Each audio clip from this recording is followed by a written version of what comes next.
how to claim your Amazon gift card or how to redeem your Amazon gift card. Hello everybody, welcome back to my channel. This is me, Bipin Bisnath, and today I'll guide you on how you can claim or redeem your Amazon gift card.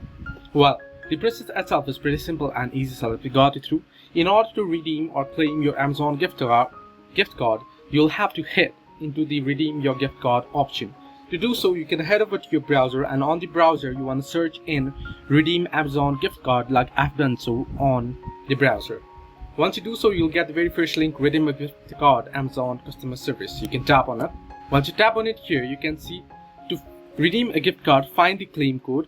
To go to redeem a gift card, enter your claim code and select apply to your balance. So you can simply tap on this here again, and then you want to simply go ahead and you can either scan your claim code or enter your claim code and tap on apply to your balance. So this is the way that you can claim your Amazon gift card. Hope this helped you. Do like and subscribe, and do not forget to leave a comment down below if you have any further issues.